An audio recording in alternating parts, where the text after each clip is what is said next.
वंदितु सव सिद्धे ध्रुव मचल मणोगम गदिन पत्ते बोच्छामि समय पाहुड़ मिणमो सुद केवली भणिनम। सम्मानीय सभा के अध्यक्ष, साथी वक्तागण, सभा में उपस्थित विद्वत वृंद, भाइयों बहनों, सम्यक दृष्टि की निर्भयता, आधार समयसार निर्जराधिकार। निर्जराधिकार समयसार के सबसे गरिष्ठ अधिकारों में से है। सम्यक दृष्टि की निर्भयता, इसमें दो बातें मैं बताने का प्रयत्न करूंगा, उसके बाद जैसा समय रहेगा तो और बिंदु बताऊंगा। पहला तो सम्यक दृष्टि मतलब कौन, और दूसरा निर्भयता का स्वरूप क्या है। क्योंकि जब हम टीकाकारों के चरणों में जाते हैं, अमृतचंद स्वामी या जयसेन स्वामी, अमृतचंद आचार्य तो सम्यक दृष्टि के विषय में कोई गुण स्थान परिपाटी खड़ी नहीं करते हैं। वो हर कदम पे आचार्य कुंद कुंद देव के साथ खड़े हैं। लेकिन हम जब आचार्य जयसेन स्वामी के चरणों में जाते हैं तो फिर थोड़ा सा समय सार का संसार बदल जाता है। वो जहाँ सम्यक दृष्टि की बात आती है वो खड़ा करते हैं बीतराग सम्यक दृष्टि। अब बीतराग सम्यक दृष्टि तो गृहस्थ होता नहीं, चतुर्थ गुण स्थानवर्ती होता नहीं, जितनी अभी हमने बातें की। वो तो श्रेणी आरोहण करने वाला जीव है। तो जयसेन स्वामी हर जगह बीतराग सम्यक दृष्टि को लेते हैं। उनका अपना एक ये विशिष्ट अनुराग है। हमारे लिए तो सभी आचार्य समान रूप से पूजनीय हैं, लेकिन व्याख्याओं में अंतर आ सकता है। व्याख्याओं में अंतर आने से पूजनीयता और अपूजनीयता का कोई संबंध नहीं है। वो सब कुछ बीतराग सम्यक दृष्टि पर लागू करते हैं। संभवतः वो समय सार की कुछ गरिष्ठता कम करना चाहते थे, उसे सरल सुपाच्य बनाना चाहते थे। उस पवित्र उद्देश्य के कारण उन्होंने इस तरह का व्याख्यान किया। लेकिन जब हम जाते हैं कुंद कुंद देव के चरणों में तो कहीं ना कहीं बात बदल जाती है। क्योंकि वो निर्जराधिकार में एक ऐसा जीव खड़ा करते हैं जो भोग भोगता है। और जब जब ऐसे खास प्रकरण आते हैं, समय सार में आपने देखा होगा जगह जगह ज्ञानी अज्ञानी, ज्ञानी अज्ञानी, ऐसा विवेचन आता है। लेकिन जब थोड़ी कोई सिद्धांत संबंधित बात आती है जिसका संबंध करणान योग से हो, सिद्धांत से हो, वहाँ कुंद कुंद देव बहुत सोच समझकर, जानबूझकर सम्यक दृष्टि शब्द का प्रयोग करते हैं। जैसे आश्रव अधिकार में है, ऋत्थिदु आसव बंधो सम्मा दिठित आसव ऋणरोधो। सम्यक दृष्टि के आश्रव बंध नहीं होता। इस अधिकार की जब शुरुआत होती है वहां फिर से सम्यक दृष्टि शब्द का ही प्रयोग करते हैं, है ना। उपभोग मिंदियेहिम दब्बाणम चेदणाण मिदराणम जम कोणादि सम्म दिट्ठी तम सब्बम ऋज्जर निमित्तम। सम्यक दृष्टि जीव जो भी चेतन अचेतन पदार्थों का उपभोग करता है वह निर्जरा का निमित्त होता है। यहां भी सम्यक दृष्टि है।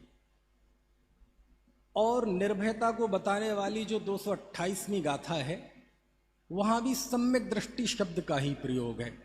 सम्मा दिट्ठी जीवा ऋसंका होन्ति भया तेड़ सत्य भय विप्प मुक्का जम्हा तम्हा दूढ़ शंका।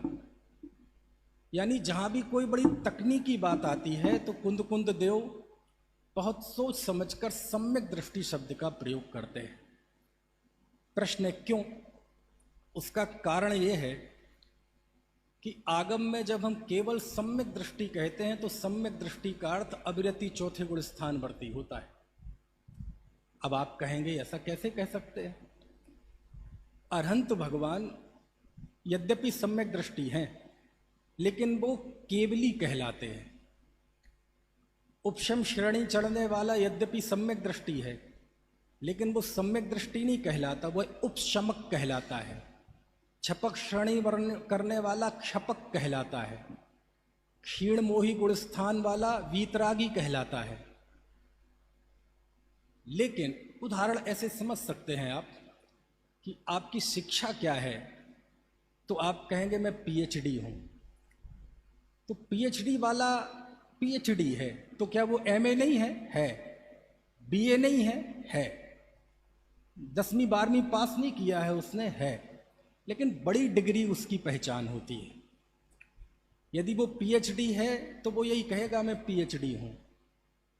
और यदि वो पीएचडी है और उसे आप कहो कि आपने एमए पास किया है, तो ये आपकी निंदा कर रहे हैं, आप उसकी प्रशंसा कर रहे हैं। आपने इंटर पास किया है, वो तो पीएचडी है। तो चौथे गुण स्थान वर्ती प्योर विशुद्ध दृष्टि से सम्यक दृष्टि है केवल। ना वो वीतरागी है, ना संयमी है, ना अयोगी है, ना सयोगी है। सयोगी केवली गुण स्थान की दृष्टि से। तो मुनिराज सम्यक दृष्टि नहीं होते, वो मुनिराज होते हैं। तो सम्यक दृष्टि नहीं है क्या? सम्यक दृष्टि मोक्ष मार्गी जीव में सबसे पहले पायदान पे खड़ा हुआ व्यक्ति है, सबसे छोटी डिग्री है गुण स्थान परिपाटी में। समझ गए आप? तो शास्त्र में, सिद्धांत में सम्यक दृष्टि शब्द कहते ही सीधा अर्थ चौथा गुण स्थान होता है। अब आप कहेंगे ऐसा कैसे कह रहे हैं? तो आप कुंद कुंद देव के चरणों में चले जाइए।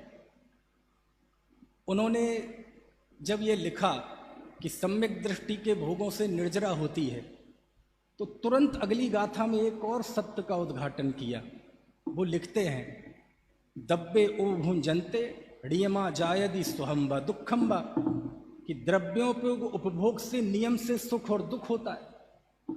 यानी वो ऐसे सम्यक दृष्टि की बात कर रहे हैं जो भोग भोगता भी है और उस भोग से सुख और दुख होते भी है।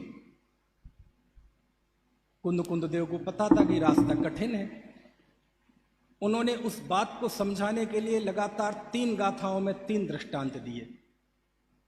एक दिया जहर का, एक दिया शराब का और एक दिया प्राकरणिक का, कि कोई जहर खाता हुआ भी बचता है। तो तीनों दृष्टांतों में सम्यक दृष्टि दृष्टांत में भी जहर खाने वाला है, शराब पीने वाला है और प्रकरण चेष्टा करने वाला है। यानी तीनों दृष्टांतों में भी सम्यक दृष्टि भोगी खड़ा किया। कहने का आशय यह है, आगे 215वीं गाथा में वो कहते हैं वियोग बुद्धि से वह भोगता है। और फिर सम्यक दृष्टि के 8 अंगों का वर्णन किया। अब सम्यक दृष्टि के 8 अंगों का वर्णन तो सम्यक दर्शन के अंग हैं, वो वीतराग चारित्र के तो है नहीं। यानी कुंद कुंद देव के पूरे विवेचन से ऐसा कहीं नहीं लगता कि वो कोई श्रेणी में विराजमान वीतराग सम्यक दृष्टि को खड़ा कर रहे हैं। इसलिए अमृतचंद स्वामी ने कहीं गुणस्थान परिपाटी खड़ी नहीं की और कुंद कुंद देव का स्पष्ट इशारा है। यानी ये सुनिश्चित है कि सम्यक दृष्टि की जो बात होगी वो सम्यक दृष्टि मतलब चौथे गुण स्थान वाला है। और इस बात को यदि बहुत क्रिस्टल क्लियरिटी के साथ यदि किसी ने प्रस्तुत किया तो पंडित जयचंद जी ने। और मैं ऐसा समझता हूँ कि गुरुदेव के विवेचन में जो इतनी क्लियरिटी थी वो पंडित जयचंद जी की देन थी। ऐसे उलझे हुए मुद्दों पर यदि किसी ने बिल्कुल स्पष्ट बेबाक राय यदि किसी ने रखी है तो जयचंद जी ने रखी है। अब दूसरी बात, उसकी निर्भयता का स्वरूप क्या है? अब सिद्धांत में तो 8वें गुण स्थान तक भय नामक कषाय रहती है, भय संज्ञा 8वें गुण स्थान तक रहती है। अब उसकी तो यहां बात है नहीं, क्योंकि भोगी की बात है। तो फिर इस निर्भयता का स्वरूप क्या है? तो शास्त्रों में भय 7 प्रकार का कहा है। भय के असंख्यात लोक प्रमाण जो भाव हैं उनको हमारे आचार्यों ने 7 भागों में बांटा है। जब अमृतचंद स्वामी टीका लिखते हैं तो श्लोक कलश संख्या 150 से 155 तक 6 कलशों में उन्होंने 7 भयों से रहित निर्भय सम्यक दर्शन की बात की है। अब उसमें आत्म केंद्रित है, सब जगह आत्म केंद्रित, ये भाव उनका मुख्य है। बोले उसे इहलोक परलोक का भय नहीं होता। क्यों नहीं होता? क्योंकि वह स्वयं को चिदलोक वाला मानता है। उसे वेदना भय नहीं होता। क्यों नहीं होता? वो मानता है कि मैं तो एकमात्र ज्ञान का वेदन करता हूं। बोले उसे मरण भय नहीं होता। क्यों नहीं होता? बोले ज्ञान ही मेरा जीवन है, ज्ञान ही मेरा प्राण है, तो भय कैसा? उसे अगुप्ति भय नहीं होता। क्यों नहीं होता? क्योंकि प्रत्येक द्रव्य स्वरूप से गुप्त ही है, उसमें किसी का प्रवेश ही नहीं है, इसलिए अगुप्ति भय नहीं होता। अरक्षा भय नहीं होता। बोले क्यों? मेरा स्वरूप सत्ता है, मुझ में नाश नहीं होता। अकस्मात भय नहीं होता। क्यों? क्योंकि अचानक कुछ भी संसार में होता नहीं है, मैं सदाकाल एक सत्ता पदार्थ हूं। यानी सातों भयों से रहित होने का आधार क्या है? चिदलोक। अभी जिस गाथा का उल्लेख भाई साहब संजय जी ने किया था, छिज्जदुबा भिज्जदुबा ऋज्जदुबा अहब जादु विप्पलयम जम्हा तम्हा गच्छदु तह बिहुड़ परिगहो मज्ज। छिद जाए, भिद जाए, कोई ले जाए, इस परिग्रह को जाए, जहां जाना हो चला जाए, मुझे तनिक भी परवाह नहीं है, क्योंकि मैं जानता हूं कि ये मेरा स्वरूप नहीं है, मैं सदाकाल ज्ञायक भाव। तो उसकी निर्भयता का आधार क्या है? उसकी निर्भयता का आधार है अपने ज्ञायकत्व की, अपने सत्ता की स्वीकृति। इससे उत्पन्न जो निर्भयता है, उस निर्भयता की बात। प्रश्न खड़ा होता है, कोई सम्यक दृष्टि है और सामने से यदि शेर आ जाए तो वो सम्यक दृष्टि क्या करेगा? उसके पास कुछ उपाय है। पहला उपाय तो यह है कि वो मुनिराज की तरह शांत बैठा रहे, अपने आत्मा का ध्यान करे। ये सही उपाय है क्या? नहीं, कर सकता है तो करे, कोई मना तो है नहीं, लेकिन वो नहीं कर पाएगा। दूसरा उपाय, वो उसका प्रतिकार करे, विरोधी हिंसा। तीसरा उपाय, भागे। भाग तो सकता है ना, वो लड़ सकता नहीं, मुनिराजों जैसी विशुद्धि है नहीं, अब वो भाग रहा है। अब मेरा प्रश्न ये है, क्या ऐसा कोई दृश्य हो सकता है कि पीछे शेर भाग रहा हो? अच्छा, सम्यक दृष्टि के घर में काला सांप घुस जाए तो वो क्या करेगा? उसे निकालेगा कि नहीं निकालेगा? और यदि निकालेगा तो फिर वो निर्भय कैसे रहा? ये बड़ा प्रश्न है। यदि वो शेर के पीछे से डरकर भाग रहा है तो वो निर्भय कैसे है? अब यदि पीछे पीछे शेर है, आगे आगे एक जीव भाग रहा है, और कुंद कुंद देव कह रहे हैं वो निशंक है, निर्भय है, अब ये यदि आप समझ गए तो समझ लो इस काल में समय सार की गुत्थी समझ जाएंगे। अब इसके पैरेलल एक दूसरा जीव है। हमारे यूपी में आमतौर पर ऐसी वारदातें होती रहती हैं कि कोई घर में बहन थी, उसने कुछ कुल विरुद्ध आचरण कर दिया, तो उसके भाई ने गुस्से में उसका और उसके फ्रेंड का, दोनों के गले काट दिए, और गला काट के साइकिल पे रखे हुए है और छाती तान के गांव के बीच से जा रहा है पुलिस स्टेशन। क्या निर्भयता है। ना उसे समाज का डर है, ना परिवार का डर है, कर्मों का डर तो क्या ही होगा, चतुर्गति परिभ्रमण का डर तो क्या ही होगा, और चेहरे पे मुस्कुराहट ऐसी है कि जैसे वर्ल्ड कप जीत के आया हो। गया, पुलिस ने पकड़ लिया, बोले मैंने इसको मारा है, घर की इज्जत बचाइए। उस पे केस चलता है। अब उसने तो स्वीकार कर ही लिया है, केस तो बस फॉर्मेलिटी है। अब वो कटघरे में खड़ा है, जज साहब पूछ रहे हैं क्यों तुमने हत्या की है, तुम्हें इस बात का कोई अफसोस? कोई अफसोस नहीं। तुम्हें जरा भी हाथ नहीं कांपा? ना जी। कोई डर? ना, बिल्कुल सहज सरल शांत खड़ा है। आपको पता है फांसी हो सकती है, जज साहब दे दीजिए। कितना सहज है, कितना शांत है, ऐसा लगता है क्रमबद्ध पर्याय एकमात्र समझी है तो इसी नहीं समझी है। अब उसे फांसी की सजा दे दी गई, बिल्कुल सहज है, निर्द्वंद है, निर्भय है, मुस्कुराता रहता है, जेल में है, मुस्कुराता रहता है। तारीख भी आ गई, इस तारीख को आपको फांसी होगी, मुस्कुराता रहता है। वो दिन भी आ गया, मुस्कुराता रहता है।